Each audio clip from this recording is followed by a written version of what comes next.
Olá, pessoal! Então, a nossa aula de hoje é sobre interpretação e leitura gráfica, tá? Então, prestem bastante atenção. Não é uma matéria difícil, mas precisa prestar bastante atenção porque é uma matéria que é uma matéria que a gente usa muito, tá? Principalmente em notícias, em desenvolvimento até desenvolvimento de pandemias, de candidatos à eleição, por exemplo. Então, gráfico é um tipo de matéria na matemática que a gente usa muito. Então, a gente precisa saber direitinho como funciona, tá? Nós já vimos vários itens sobre gráficos. Vocês já construíram vários gráficos no decorrer do ensino fundamental. E agora a gente precisa saber ler e interpretar cada um deles, tá? Então vamos lá para entender como funciona.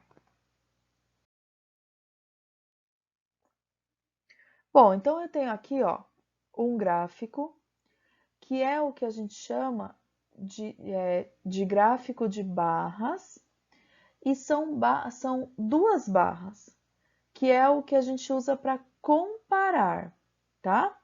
Então, primeiro eu vou ler esse gráfico para a gente entender o que ele quer dizer, tá? Então, olha só. Refugiados na Europa. A crise em mapas e gráficos. Detalhes sobre origem e destino sonhado das famílias que buscam refúgio no continente europeu, além das rotas mais perigosas que elas têm de enfrentar.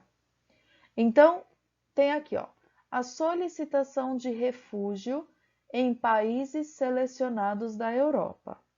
Então, a primeira barra, que é a verde clarinha, é no ano de 2014, e a segunda barra, que é no ano de 2015, mas somente até junho, ou seja, a metade do ano, tá?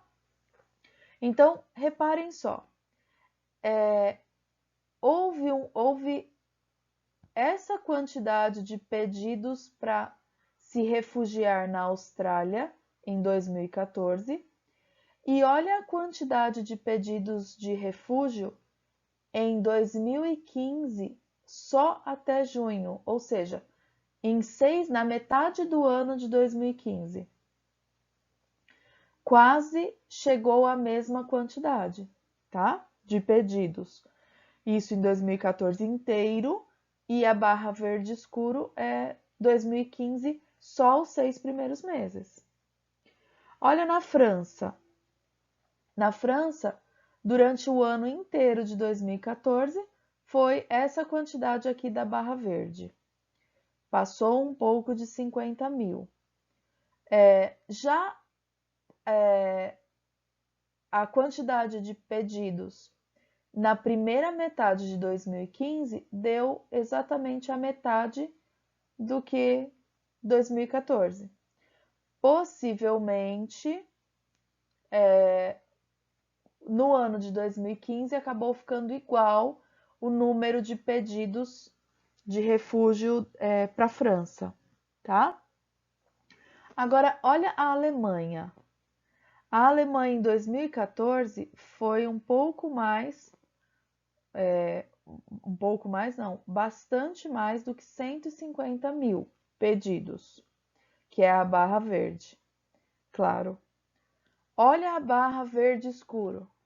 Nos 6 primeiros meses de 2015, já ultrapassou a quantidade de pedidos para refúgio. Já quase chegou em 200 mil pedidos, só nos 6 primeiros meses, tá? Então, esse tipo de gráfico, ele é um gráfico que a gente usa para comparar algumas coisas. Então, nesse caso aqui, no caso desse gráfico, nós estamos comparando as solicitações de refúgio, tá? Para cada um desses países da Europa, certo? Bom, vamos ver agora um pouco a continuação do outro gráfico, tá? Qual é a origem das pessoas que estão solicitando o refúgio, tá? Então vamos lá. Da Síria, nós temos quase um pouco mais de 120 mil pessoas que pediram refúgio em algum daqueles países que nós vimos ali no outro gráfico. Do Afeganistão, nós temos um pouco mais de 30 mil. Kosovo, Eritreia, Sérvia. Então, nós temos várias localizações de onde as pessoas querem sair para se refugiar naqueles países que nós acabamos de ver, tá? No total, nós temos mais de 840 mil pessoas buscando refúgio, ok? Então, nós temos dois gráficos, um completa o outro, os dois são gráficos de barras, tá? Um é o complemento do outro, por quê?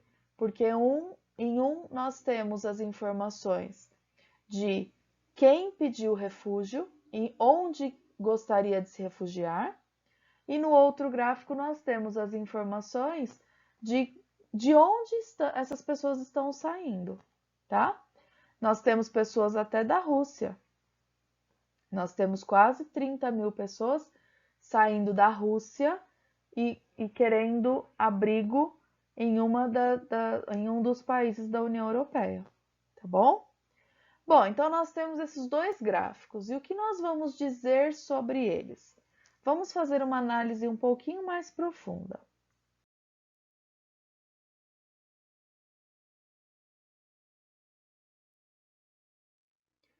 Então vamos lá. A primeira pergunta que se faz sobre esses gráficos. Quais tipos de gráficos foram usados para a notícia?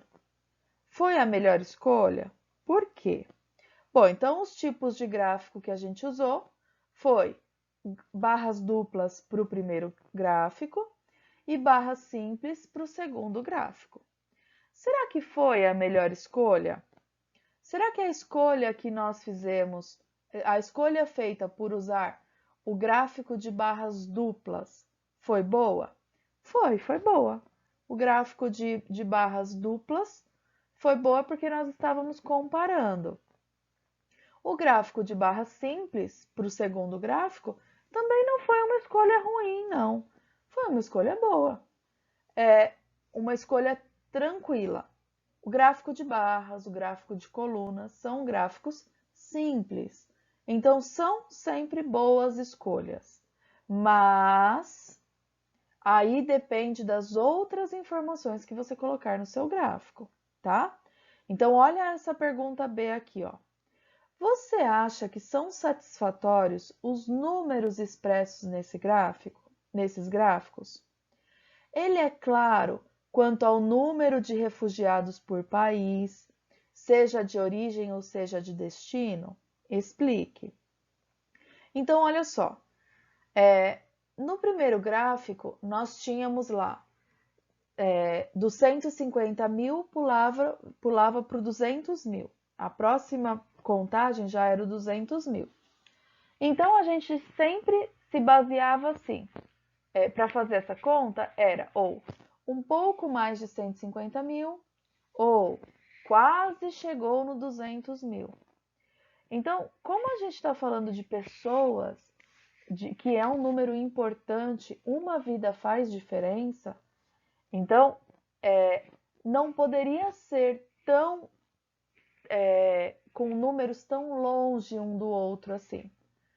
O ideal nesse caso seria gráficos que partissem de 10 em 10, de 10 mil em 10 mil, porque aí ficaria valores mais precisos aos nossos olhos. Então não é essa. Imaginem vocês, você como um refugiado. Você não quer que a sua família seja um pouco mais de 150 mil. A sua família que está se refugiando é uma vida. Então, se nós estivéssemos falando, por exemplo, de quantidade média de ovos de galinha produzidos no Brasil, aí não teria problema você colocar uma marca de 150 mil ovos e 200 mil ovos. Porque tá ali aproximado, mais ou menos 170 mil de ovos de galinha. É diferente quando a gente fala de uma coisa que não faz muita diferença essa aproximação e quando a gente fala de algo que é vida, né? Então, se eu disser assim, ó, mais ou menos um pouco mais de 150 mil pessoas pediram abrigo na França, por exemplo. Mas, gente, eu preciso saber quanto mais, quanto além de 150 mil, porque 150 mil já é muita gente. Quanto foi a mais? Foi 165 mil? Foi 170 mil? Porque nós estamos falando de algo importante, que é vida, tá bom?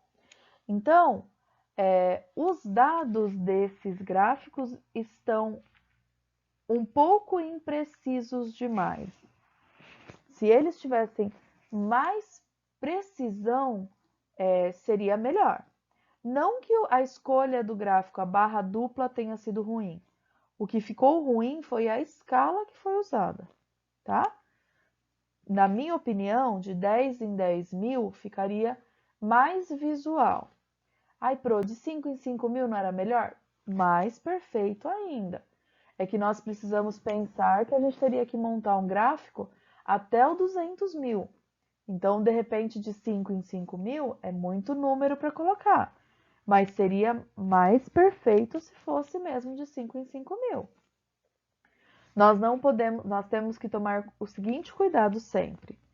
Na construção de um gráfico, ele não pode ficar nem muito generalizado assim, nem muito, dependendo do que você está tratando no gráfico, ele não pode ficar nem muito superficial, com uma escala muito longa, e nem muito cheio de números, porque aí fica muita informação e também fica difícil de visualizar. Então, o gráfico ele tem que ser equilibrado, tá? Terceira informação. Para você, faltaram informações nesses gráficos? Se sim, quais são essas informações? Se não, saliente as informações que foram prestadas no gráfico. Essa pergunta, ela é pessoal. Essa resposta, ela é uma resposta pessoal. O que você achou desse gráfico? Você acha que precisaria de mais alguma informação nele? Ou você acha que tá bom de informação? Que tudo que os dois gráficos falaram exatamente sobre tudo que precisava ser dito ali. Se você achar que faltou alguma coisa, coloque o que você achou que faltou. E se você acha que não faltou nada, coloque o que você acha, quais foram as informações que foram passadas para você, tá?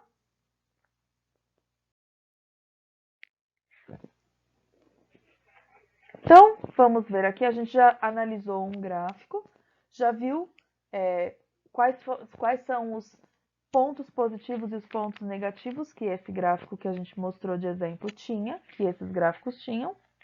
Agora vamos ver quais as características que tem que ter um gráfico de verdade, tá? Então, ó, um gráfico bem elaborado, ele deve conter um título. Então, eu preciso saber sobre o que eu estou falando nesse gráfico, tá? Uma escala adequada, então é o que eu falei para vocês. Depende muito do que nós estamos falando. Se nós estamos falando de vida humana, de coisas importantes, aí a escala desse gráfico tem que ser mais detalhada, com mais números. Se nós estamos falando de algo sem muita relevância, aí a gente pode fazer uma escala mais longa, tá? Por exemplo, no caso de uma pandemia, o governo precisa passar as informações sobre número de mortos, sobre número de infectados. O governo não pode passar essas informações colocando assim, ó, a escala 0, 100 mil. Aí, nós estamos, por exemplo, em 20 mil, em 30 mil, e aí o número fica aqui embaixo, a barrinha fica aqui embaixo, como se não tivesse ninguém infectado. São 30 mil. Então, o governo, ele não, quando ele vai construir um gráfico para representar o número de infectados, por exemplo, ele não pode colocar uma escala muito longa. Tem que ser uma escala que acompanhe mais ou menos o crescimento desses infectados, tá? O terceiro ponto importante, tem que existir uma padronização dos dados fornecidos. Então, se você usou, por exemplo, 2 casas decimais em uma das marcações, você tem que usar 2 casas decimais em todas as marcações. Se você usou, por exemplo, uma marcação de 5 em 5 centímetros no seu gráfico, você tem que usar de 5 em 5 centímetros o gráfico inteiro. Então, o gráfico, ele tem que cumprir um padrão, ele tem que seguir um padrão. Quem determina esse padrão? É o exercício? Não, é você. Mas o padrão você pode escolher, mas você tem que pensar num padrão que você consiga levar o gráfico todo, tá? Ele tem que ter uma legenda, não pode ficar sem a legenda, tá? Então, ele tem que ter uma legenda muito bem clara e ele não pode omitir informações básicas, tá?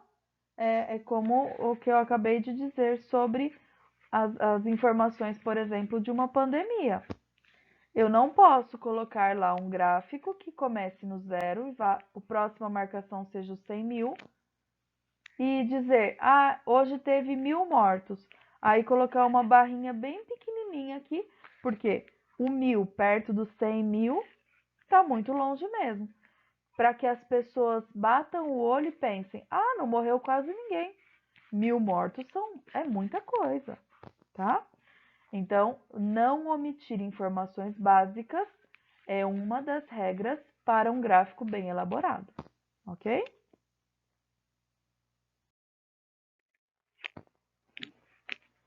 Bom, então um exemplo não convencional de um gráfico. Então, estou aqui apresentando para vocês agora um modelo de gráfico que a gente não pode seguir, tá? Então, olha só. São aquelas mesmas informações que nós vimos no primeiro gráfico, só que agora as informações elas estão de outra maneira. Então, olha só. Então, nós temos aqui as solicitações de refúgio aprovadas em 2014. Então, temos as principais nacionalidades que receberam esse asilo foram a Síria, a Eritreia, Afeganistão, Iraque e Irã. Principais solicitações aprovadas por países. Então, a Alemanha aprovou esse número de solicitações, a Suécia, esse número, a França, esse número.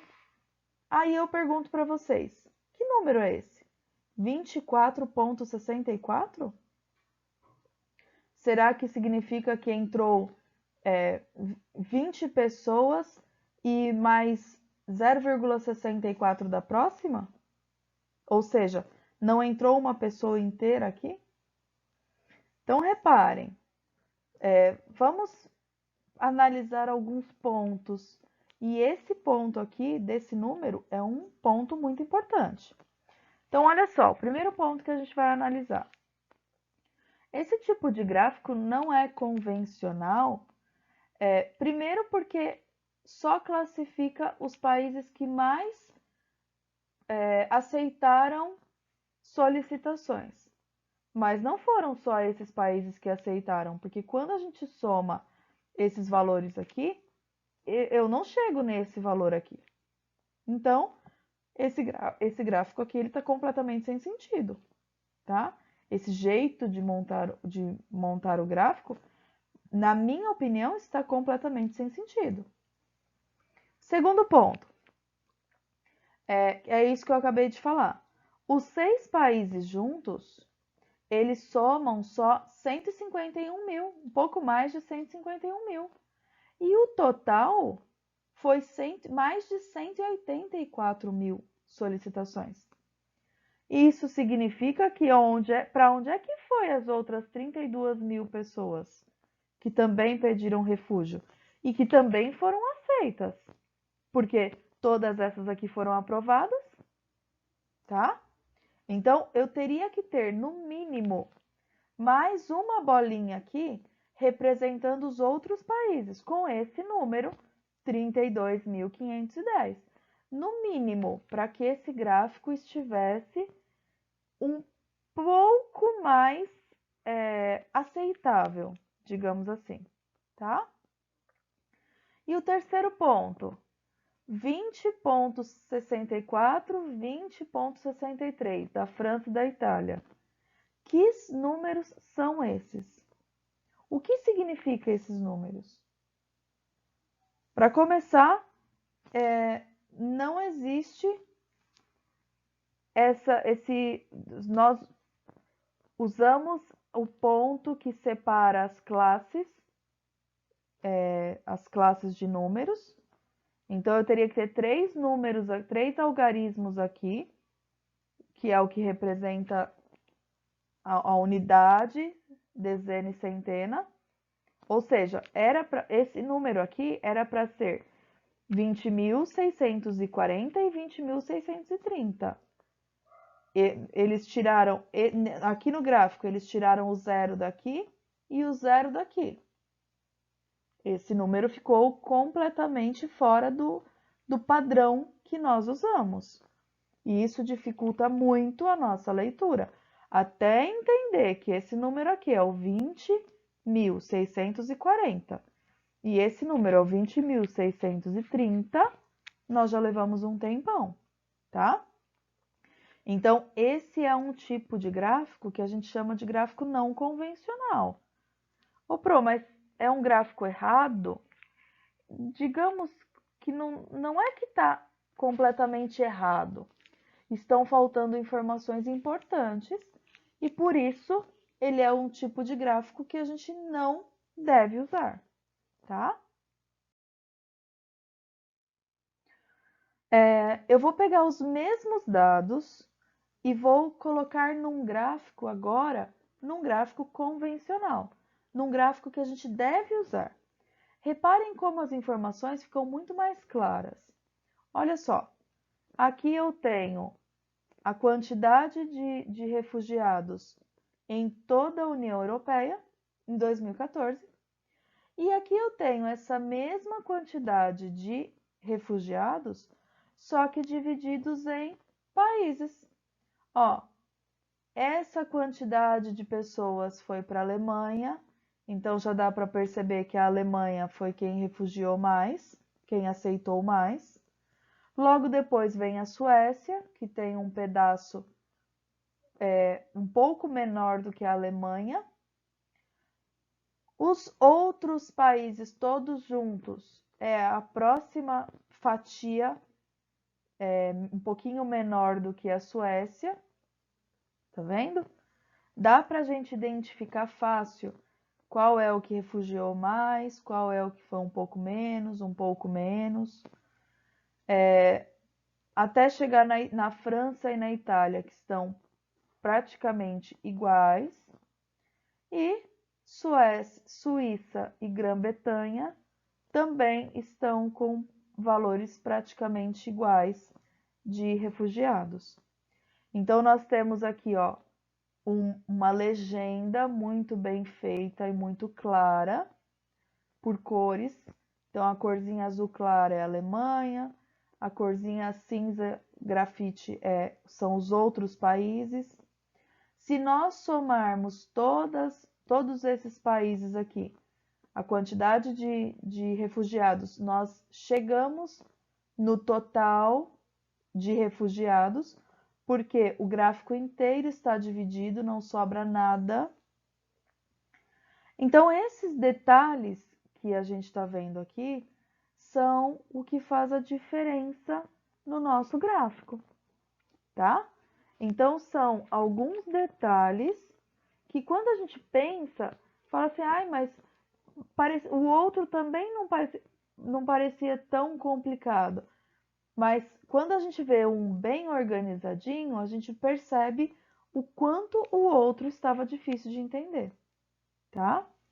Então, se vocês repararam, nós fizemos o mesmo gráfico de várias maneiras diferentes.